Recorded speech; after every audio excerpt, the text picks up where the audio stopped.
Hello, welcome, and thanks so much for joining me for this session of Straight Chablis. My name is May Matta-Aliah. I'm a New York-based wine educator, and today our discussion is going to be about the Chablis Grand Cru wines.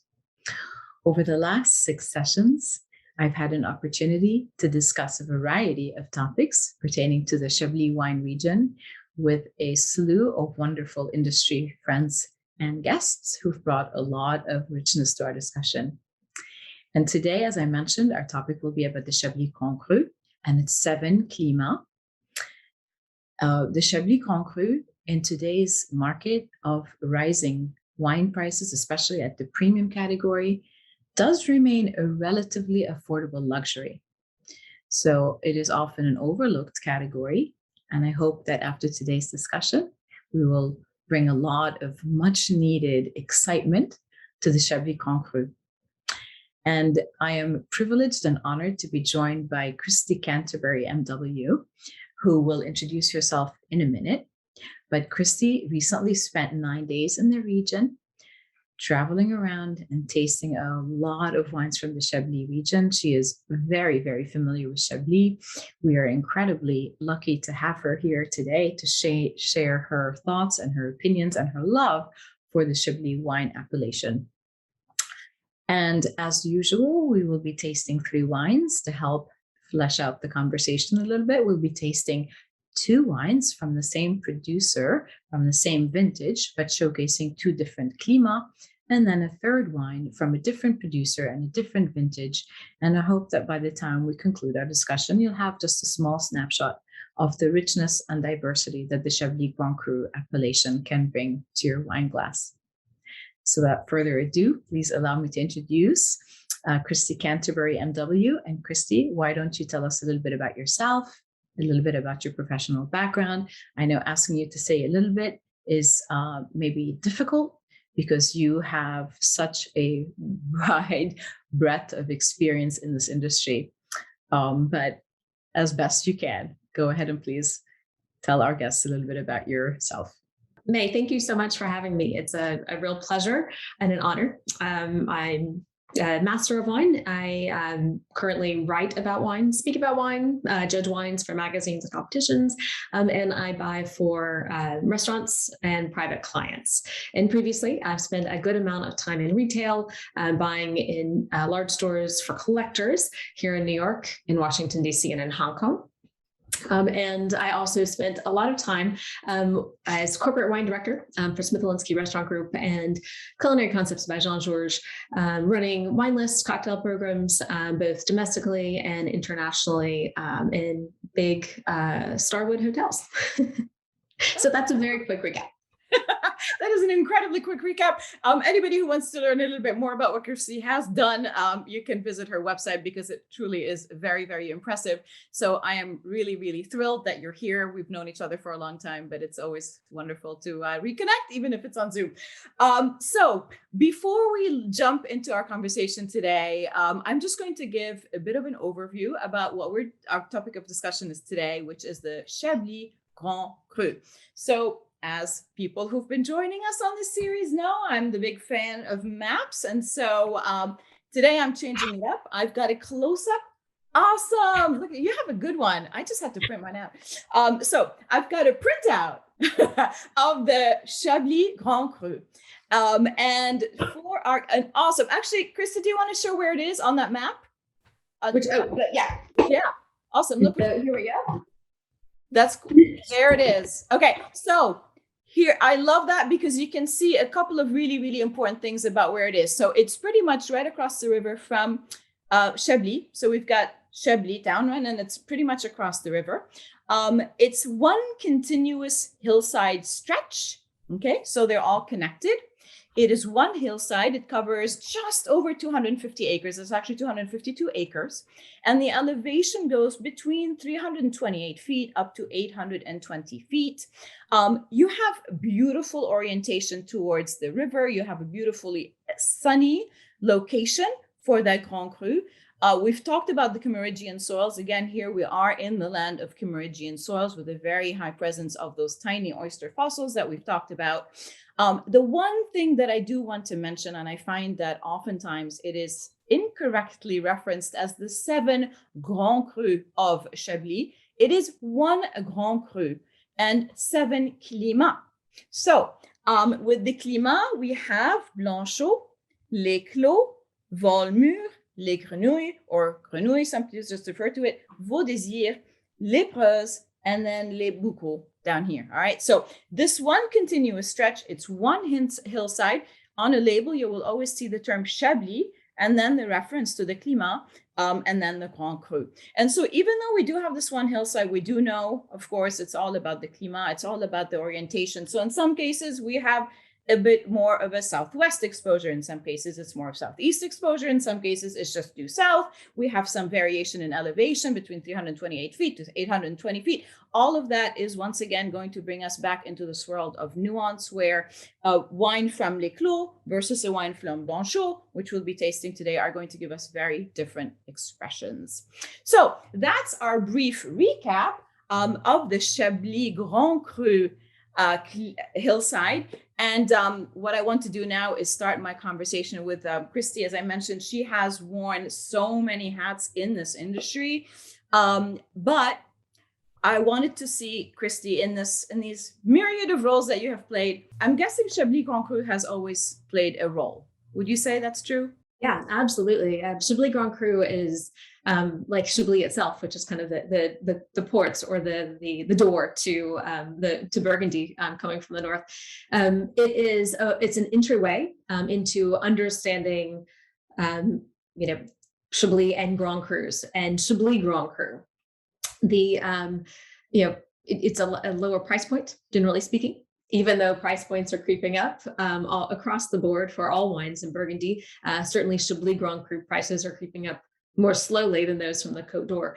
But it's a more gentle price point. It is so it's whether it's on a restaurant list or on a store shelf, it's easier to have an opportunity to taste a Grand Cru wine from Burgundy that is very distinct. Yeah. It's interesting. I mean, the prices are creeping up a little bit, but they still are somewhat of an affordable luxury. Is that kind of fair to say? Yeah, they absolutely are. And I do lament a bit that you used to be able to get, even just 3 or 4 years ago, you used to be able to get a Grand Cru off a shelf here in New York, at retail price, that is, for sometimes even $50. That's no longer the case, but it's still not that much more, depending on the producer and the vintage, and when you're buying it in the buying cycle when the wines come out onto the market. But these are definitely much more affordable. Even your Grand Crus are usually going for the price of Village, or depending on the producer. Some producers at Ligotes go for as much as Grand Cru, Chablis, but which is ridiculous. But it's certainly a very accessible price point. You can get Chablis Grand Cru for the price of Village or maybe Premier Cru wines from the Côte d'Or. Yeah. No, that's a great point. So, okay, why is it then that the Chablis Grand Cru are so often overlooked and all the attention is going to the Grand Cru of Bourgogne? What's your theory on that? I'm sure you have one. I do. And I know that we only have about 30 minutes. So I will bite my tongue, but I have lots of ideas on this. First of all, I think that Chablis is a really subtle wine. And I think that when people think about Chardonnay and Bourgogne, they kind of go to the Côte d'Or. Not all Chablis has very obvious oak on it. I think people connect, Chardonnay with oak. That's not necessarily the case, especially in Chablis. We probably do on most Grand Crus Chablis Grand Crus have some portion of new oak, but it's not necessarily going to be showy new oak. And so I think that there's a disassociation. It's like, it's got to have oak and power and bigness, if you will. But Chablis is Chablis. Chablis is a very different kind of Chardonnay. So I think that that's one thing. I think that when we think about how we taste wines professionally, if we're talking about geeks and collectors and those of us in the industry, Chablis can get lost really easily in a lineup. we're going to start, you usually would go kind of north to south and tasting the wines, and you end up with the pinnacle of Chablis, a Grand Cru, and then you're probably going to maybe with not very evident oak, and then you're going to go into a village wine, maybe, or Premier Cru wine from the Côte d'Or. And so it's going to seem like there's more to it because there's going to be more oak. You're going to have probably a little bit more viscosity, a little more body because it may have spent more time in oak, or it's going to have a little bit higher alcohol. And in fact, Chablis often gets passed over and it gets lost sometimes in those kinds of tastings. And then another thing that really, really bugs me, not just for Chablis Grand Cru, but for white wines in general, and especially high-end white wines, we drink the wines way too cold.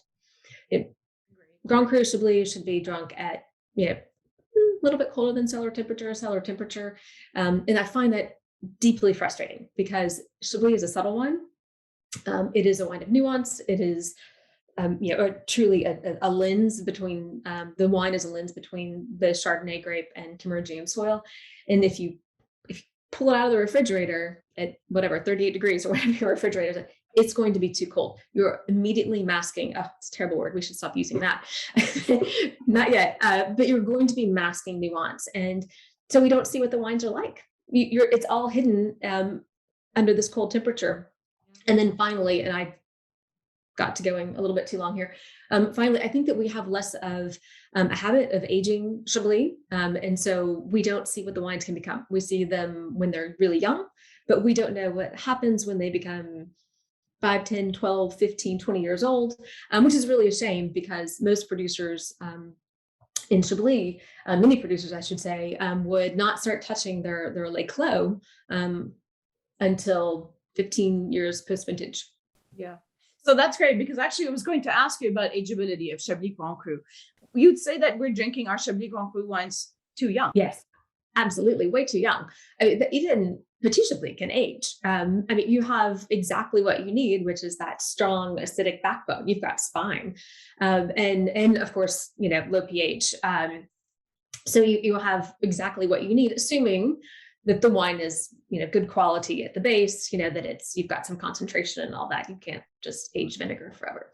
I totally agree with you. So do you tend to go by maybe the climat when you're kind of thinking of ageability? Are you thinking climat, like Les Clos can age more than, I don't know, Blanchot, or are you going vintage, or are you cross-referencing because it's the whole picture? And then you say, okay, well, Les Clos typically can age XYZ, but from this vintage, it's XYZ. Honestly, I would first go with producer. That would be my first thing. And then I would start to look at certainly vintage, but any good producer, any great producer is going to make really good wines. And sometimes wines surprise us. They're not what we might wish for early on, but then they can turn into something really just mind-blowing and exciting down the road. Yeah. So I would go first to producer, and then to vintage, and then to climat. And of course, there's also the question of, what are the quality of the vine? So even your highest end producers are going to, sometimes replant their vines, and maybe they have a substantial portion of younger vines in a certain vintage's wine, and maybe that wine will be maybe less age-worthy. For a little bit of time, for whatever it is, a decade or two, if those vines become older. So there's always that question, but I would go to producer first. Yeah, it's interesting. Do you think that most people are accustomed to drinking older Chablis, or do they kind of know what to expect in the glass from an older Chablis? I don't. Yeah. No, I think it's really disorienting because older Chablis. I think any older white wine can be really confusing because we start to worry, is it good quality? Is this what it's supposed to be? And when we don't have the habit of drinking them, we don't know. And so we kind of distance ourselves. Oh, maybe I expected something else. I prefer this, I'd rather drink this or what have you. Yeah. But I think people aren't familiar with it. And so they hedge their bets when they talk about drinking an older wine. Yeah, great point. A lot of people in the industry seem to just think of the 7 Grand Crus of Chablis instead of recognizing that it is 1 hillside, 1 Grand Cru, 7 climat. Why do you think that is? Do you have a theory on that? Yes, I think it's just confusing. I think that we think of Grand Crus from the Côte d'Or, and certainly Grand Crus from the Côte d'Or are their own thing. They're not even associated with the name of the village, which is, so it seems like it should be, whatever that it should be Prose Grand Cru or Bourgogne Grand Cru, but it's Chablis Prose Grand Cru, or it's Prose Chablis Grand Cru. And Chablis is the only Grand Cru in Burgundy that has the village name appended to it. And it's simply just a force of habit, how we've talked about it all this time. And that's why we just need to start talking about it correctly.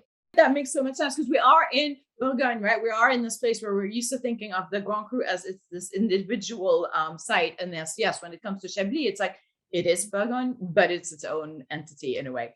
Okay, so now, again, talking about the Chablis Grand Cru hillside, Les Clos, I feel like it gets all the limelight, it gets all the love, and everybody sort of forgets or misunderstands all the other climats.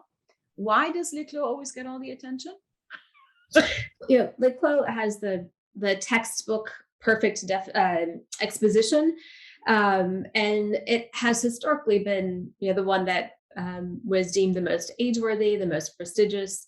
But it's I think that it's certainly deserved, but each one of these Grand Crus, Chablis Grand Crus, is distinctive. And with time and climate change, things are going to change a little bit. And I think that, well, Les Clos is absolutely phenomenal. I love the other Grand Crus too, for different reasons. Each of them has something different to offer. Yeah. Okay, so we're going to get into the tasting in a minute, but again, you've held so many roles as a buyer for big restaurant groups. When you're looking for a Chablis Grand Cru wine, what do you want out of that wine that you think will merit a placement of it on a list? Well, if you're putting it on a wine list, you certainly want it to be purchased. So you need to put on, either good vintages or good producers. You want it to move. It needs to be priced at the right price point. And it also, you need to have an advocate for the wine. If someone is like, oh, I want, a white Burgundy to start dinner with, it's, if everyone's going constantly to the Côte d'Or, this wine can be overlooked. Sometimes people associate price point with quality, which, as we've talked about, the best quality of Chablis we can get in Grand Crus that are less expensive. So you need an advocate for it. You need someone who can talk about the wine and really sell it and believe in it and know the style of customer, the palate of the customer that's going to appreciate it. As I mentioned, we've done a few of these, and I've always said, with Chablis, it's about nuance, and you mentioned that word as well, which it's like it's putting a lens to the terroir through this grape in a very unadulterated way. And there's no other place in the world that does it, but they're not showy wines. They're wines that sort of, you need to pay attention to the wine. It's not going to jump out and scream at you. Shall we go into tasting? Why not? All right. So as we mentioned, we have 3 wines. So the first 2 wines we'll be tasting are from the same producer. And it is Domaine Bocoré et Filles. And the first one we're tasting is from the Blanchot Grand Cru, Chablis Grand Cru Blanchot, and it is from the 2018 vintage. And again, just to remind our guests that we are in this little climat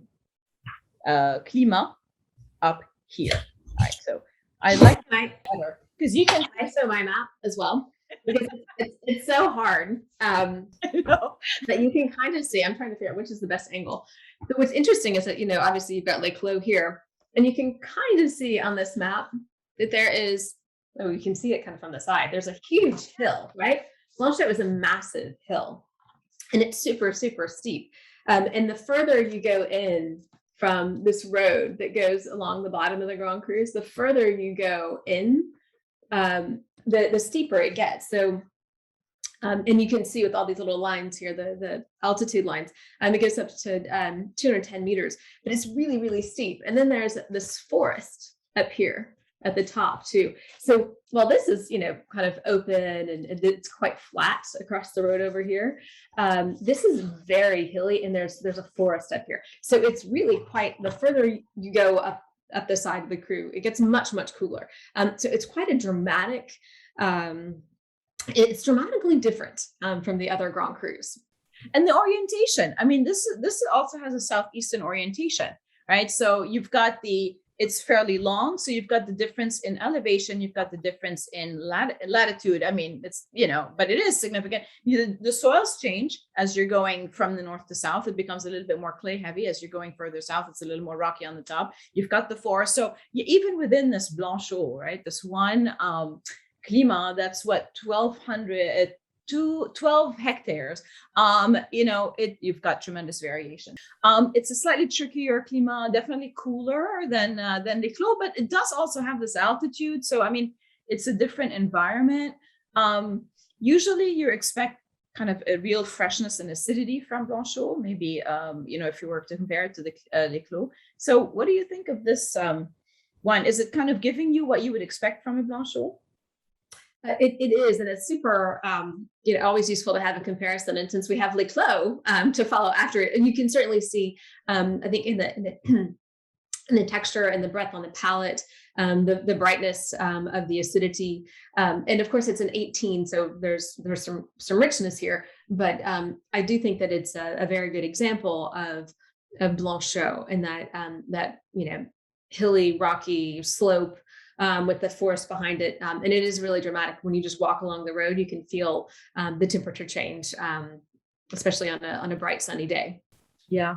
The acidity line is quite impressive to me. I mean, it's just so mouth watering. But there's a real kind of a white, I'm getting kind of like a waxiness and a white floral notes and white plums.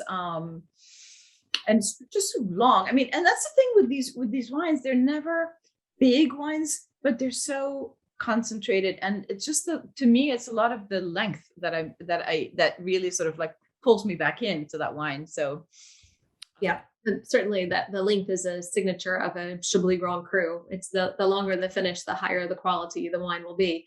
And you definitely see that here. And there's that very, on the finish, to me, there's that very pretty kind of oyster shell chalkiness that is just, that's what we expect in Chablis.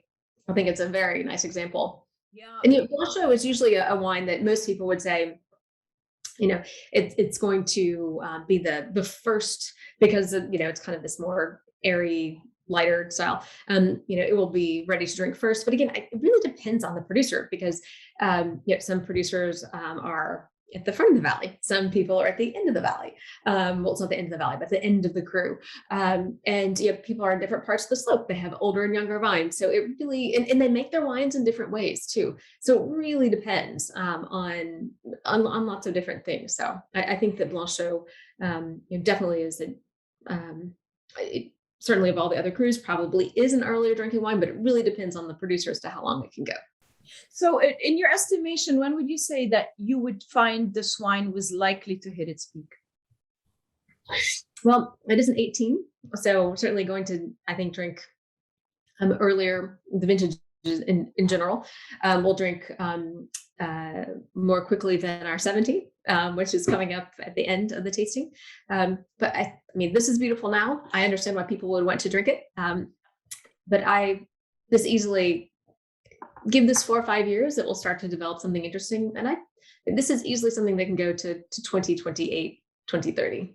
Mm-hmm. Very pretty. So in terms of wine making, there is alcoholic and malolactic fermentation. I'm just cheating here and looking at my notes. In stainless steel tank, and then the wine spends 10 months on the lees in oak barrels, 20% of which are new. And I'm not necessarily picking, any. I mean, we're sort of talking about oak usage in even village wines from the Côte d'Or. It's not, to me, there's nothing that's really, the oak isn't necessarily defining this wine in any way, shape, or form. I mean, it's kind of no. I often say that in Chablis, oak plays a it plays the part of kind of a like a walk-on, or someone that doesn't have a speaking role. It's an extra, if you will. Whereas in the Côte d'Or, oak tends to play a supporting role. But even in Chile, there are sometimes there are no additions for oak for certain producers. But it's very much a subtle wine, and sometimes it's really hard to differentiate between some oak use and that lees contact, which you were just mentioning, because that can give certainly a creaminess and a texture that oak can also give, and it can taste a little bit sometimes toasty or honeyed, which also we can get out of oak as well. Yeah, it can be a little confusing. So putting on your restaurant hat, what would you maybe want to have this with? Oh gosh, well, I mean, it is super elegant. I think that we always also think of things like along with the oysters, fish and shellfish, but there's body here, and if you put something against this that doesn't have the similar amount of body and texture, you're gonna lose the wine or the food, and with this much flavor, you're probably gonna lose the food. So I would probably go for something that's more of maybe a pork tenderloin, something that's simply cooked, maybe some fresh herbs, but something that has texture, that has some substance. Maybe not with this one. Sometimes I think of veal, but maybe not. Maybe that's a little bit too much here. So I'm going to go with a pork tenderloin for this, just nicely roasted. So we compare it to the Les Clos? Yes. Fun comparison, because, they do these two climats. I mean, one is right next to the other, and you'd think they were worlds apart. Yeah. And it's even you see more color in this versus the Blanchot, same vintage, same producer, but you're definitely seeing some more color here. So now we're in Les Clos, right? So that's kind of the big daddy climat. It's almost double any other climat in the region. Again, so right, shares a border with Blanchot, but it's pretty much due south orientation, right? But again, you do have some variation in altitude, so closer or further away from the river. So yeah, it's a good hike up the hill, right in the middle of Les Clos. It's a good way to get your day started, get the heart pumping. It's definitely got some steepness and altitude. But one of the things about Les Clos as well is that if you really want to get geeky with someone, is that you can always ask, where is their Les Clos from? Because as May is saying, it's such a huge Chablis Grand Cru. There are kind of four parts to it, and I'm going to try to do this backwards. But there's the road that goes through the middle, yeah. And so they call this, the bottom, le bas, et le haut. So the bottom and the top, and then you've got this. So saying the path that goes up, it goes up to the orientation table. But this path, that's the hike that I was just talking about. If you want to get going in the morning, and so you've got kind of this side and that side. So you kind of have four quadrants, if you will, in the Grand Cru. So if you want to ask a producer, oh, so where are you in Les Clos, and then be like, oh. Okay, that's a good question. I mean, right off the bat, on the nose, this one is so different. Strikingly different. Like ripeness and more honeyed and more kind of dried, almost dried fruit. I mean, it's worlds apart for me from the Blanchot. Yeah, and if the fruits on the Blanchot maybe were kind of more green apple-y and kind of lighter, brighter, more acidic fruits and citrusy things, and this is definitely much more of the that sweet yellow apple, maybe some apricot, but something that has more lushness to it, for sure. And there's even which I often get on wines that have significant lees contact. There's kind of like a cheese rindy thing to it, yes. Which is quite fun too. You can just layers and layers of complexity. So much complexity. But again, what really kind of strikes me is always just how different these two wines are. And, it's I always go back to this, like it's the same hillside, same grape, Kimmeridgian soil, and nuance and variation. But within that, you've got these two wines side by side, and they're really quite different. And yeah, it's a lot more. I was saying, in one of the other conversations that I tend to think of Chardonnay oftentimes with apples. It's like the green apple, the golden apple, the red apple, the overripe apple. But yeah, so to me, this is definitely more sort of on the golden apple. But yeah, I am definitely getting more of a ripeness. I mean, there's just, you're sensing more ripeness in this wine. So. Yep. And what's interesting is that, of course, there's 0.5% of alcohol leeway on labels, but these both say that 13%. And while I don't feel a difference really in the alcohol between the two of them, certainly I would think that there's a little bit less in the Blanchot. The weight is significantly different. And we'd always see the milk comparison, but I'm definitely getting, skim milk on the Blanchot and, full fat milk for the Les Clos. It's much, much weightier. Much weightier. Yeah. And it's just like, it's much more mouth-filling. Yeah. Very, very. But at the end, very similar to the Blanchot, there's just this super punch in the back of the palate of acidity. So lots of refreshment to clean up that weight. It's certainly not heavy, but you really kind of get refreshment at the end as well. Again, classic signature. Oftentimes for me, it's like that the wine's finished with a squirt of lime and a lick of salt. It's almost like that, and it's just this pop. It's like this brightness pop, and that's what brings me back to Chablis. It's like it's my common link from whether it's Petit Chablis, Chablis, Premier Cru, Grand Cru. It's that sort of common link that always brings me back home. It's this just like focus and juiciness that you get on the finish of these wines. Beautiful. I mean, I think they're both so beautiful in different ways. So again, same producer, right? 2018, same vintage, same winemaking. I mean, I was looking at the winemaking; it's basically the same. They've done malolactic on both, stainless steel, the same oak regimen on both, just very, very different wines. What would you pair this wine with? I know you said you were a little hesitant about veal on the last one. Would you go with veal here? Or? Yeah, I could definitely do some veal cutlets, some kind of pan-fried veal cutlets, maybe a little fried sage on top. But you know what else I would really like? And I actually think this is a little bit more, well, it's very much layered. It's really concentrated, could really use a little more time in bottle, or just more time with the air sitting out. If I were starting with this earlier in a meal and then going to something else, I would want to come back to this and have this with some really nice Comté cheese. But just because it's really, and I mentioned that cheese rind earlier as well, but I would love to have this with some cheese. I'm very much a white wine with cheese fan.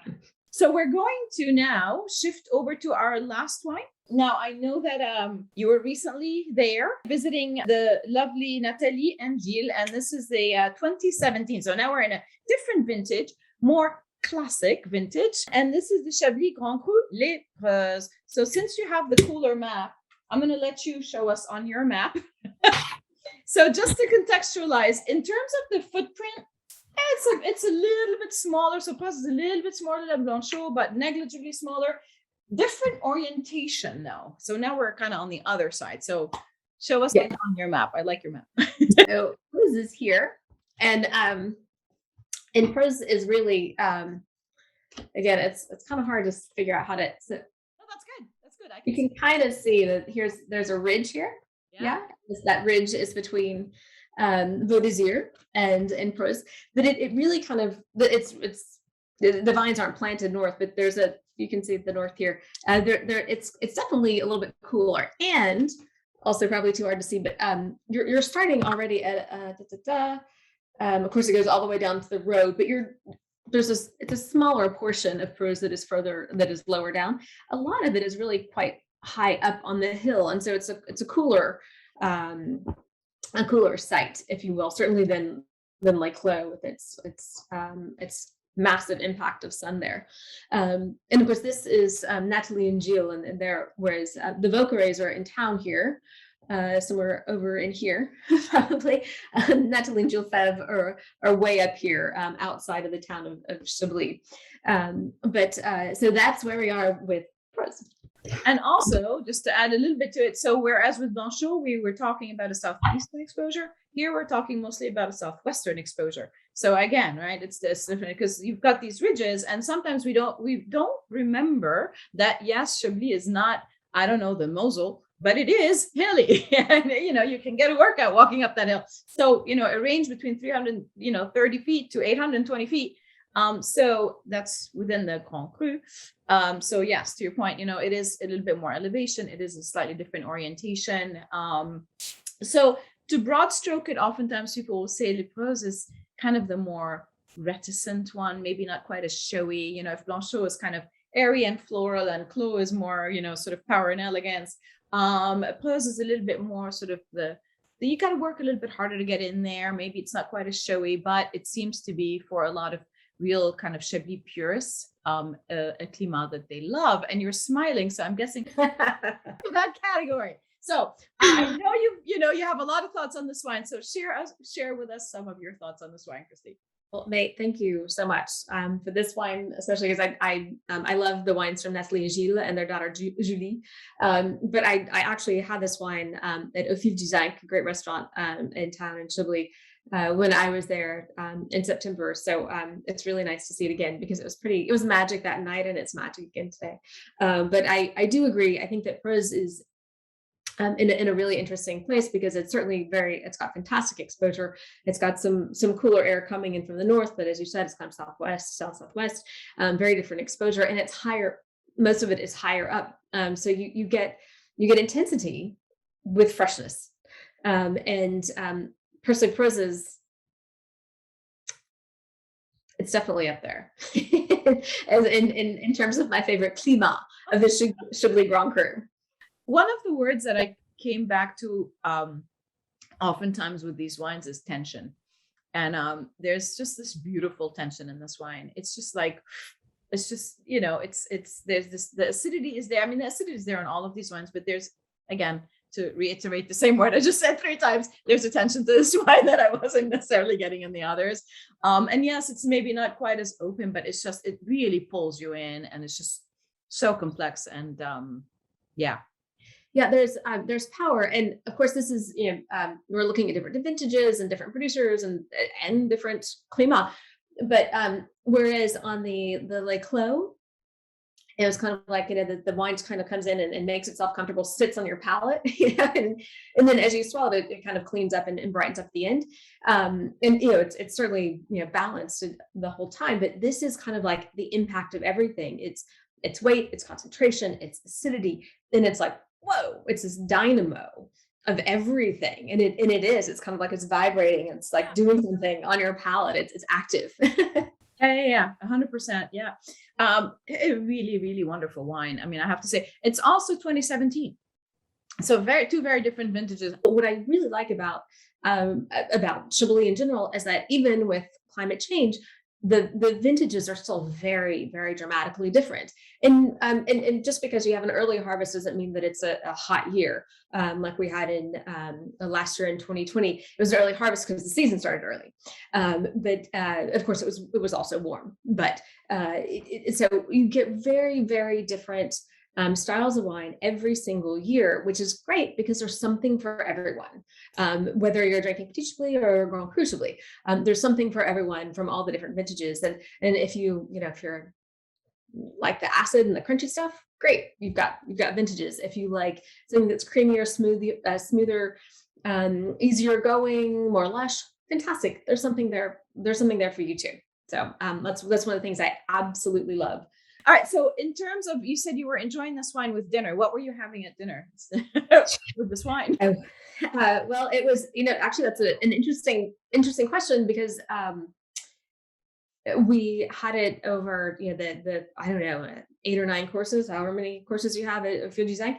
And so we went from, shellfish and light, delicate things. Yeah. And we did start with a glass of champagne, but we were still on the fish items. And then we went up into meat. And I think that's one of those things that we expect that when we're in Germany or Austria, you can have, red meat, or dense dishes with white wines. We forget about that when we go to France, which is crazy, but you can absolutely, there's a very savory spiciness to the wine. And certainly that leasiness, I think, is also quite savory. So you can also go into, kind of meatier dishes with this as well. Yeah.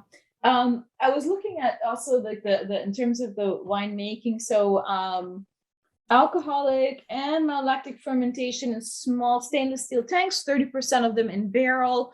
And then there's 6 months on the lees and stainless steel. So, I mean, in terms of winemaking, there's not a lot of winemaking, as I say, it's oftentimes it's a little bit of oak barrel, maybe mostly lees would be the one kind of tool you may find yourself using. But, yeah, I mean, again, we're sort of going back to this idea of just the Chardonnay grape marrying the terroir, marrying the vintage in the mostly unadulterated way that you can get. What's fascinating to me is that when we think about oak and Chardonnay and making wine, we think about vinifying in oak and then aging in oak. And so many producers in Chablis don't do that. They actually tend to vinify in stainless steel. And of course, there are definitely exceptions. And then they'll age the wine in oak, which is because they just want the tension and the freshness in the wine. And that's also one of the reasons that you see so much older oak in Chablis. And a lot of producers, they'll season their oak, maybe they'll throw in a bigger cuvee, like a Chablis cuvee, and then they'll use it for their Grand Cru and for the second wine or something, Chablis Grand Cru for the second wine. But Chablis has a very careful relationship with oak, because most of the producers will say, most tonneliers or most barrel makers, they make barrels for Chardonnay. They don't make barrels for Chablis. So they're very, very careful with that winemaking with regard to oak. There are many Chardonnays in the world, but there's only one Chablis. Right. Thank goodness. Christy, this was amazing. Thank you so much for joining us today. My pleasure. Thank you for asking. A lot of amazing information and richness to this discussion. So I really appreciate your time, your know-how, your knowledge, and making yourself available to do this. This was really fun. Cheers to you. Thanks, Solange. Merci. It was a pleasure. Thank you, May.